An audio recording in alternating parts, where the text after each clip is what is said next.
大家好，今日要介紹一套外語電影俾你哋睇，就係我上次提過嘅《華爾街狼人》The Wolf of Wall Street，由呢個奧斯卡影帝李安納度、迪卡比奧同埋呢個馬修麥康納希主演嘅。我之前提過嗰套獵金遊戲，但係記住啊，我係冇介紹俾你哋睇嗰套嘢㗎，因為嗰套嘢係基本上唔值得睇嘅。其實咧就係學呢套電影同埋另外一套經典嘅電影叫做《華爾街》嘅，但係《華爾街》咧就比較舊，所以我今次就先介紹咗呢套俾你哋睇先。呢套電影嘅講嘅主人翁咧就係 Jordan Belfort， 係我哋讀經濟或會計嘅偶像嚟嘅，個個都係希望好似佢咁樣賺錢快過穿梭機。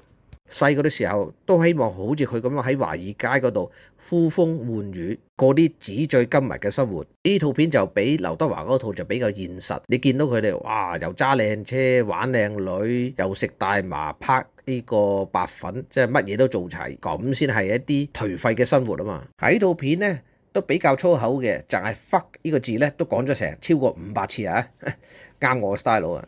裡面嘅演員演技當然精湛精彩啦，兩大影帝，一個 Leonardo DiCaprio， 仲有呢個 Matthew McConaughey。Matthew 嗰個演技仲蓋過 Leonardo 添，當佢哋一齊同一時間演戲 ，Leonardo 馬上好似變咗配角咁樣，哇！真係精彩，等我播段俾你哋睇睇啊。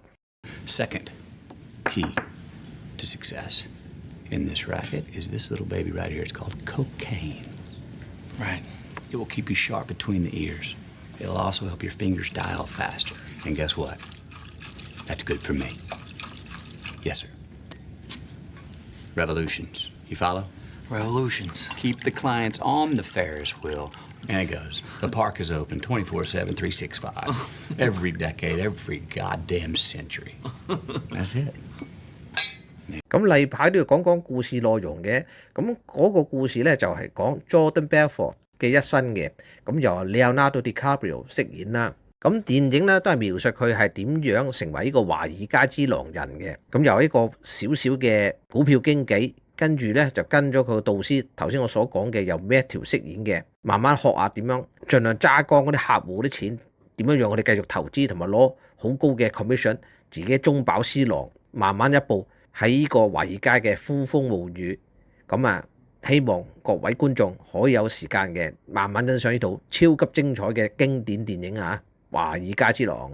好，咁今日時間就差唔多啦，咁多謝各位觀眾嘅收聽同收看，記得臨走嘅4部曲啊，好多謝晒你哋，拜拜咯！記得 like、subscribe and share， 因為咁樣呢，就對我哋呢啲咁小頻道呢係最大嘅支持同鼓勵。如果可以 comment 埋就最好啦，多謝晒。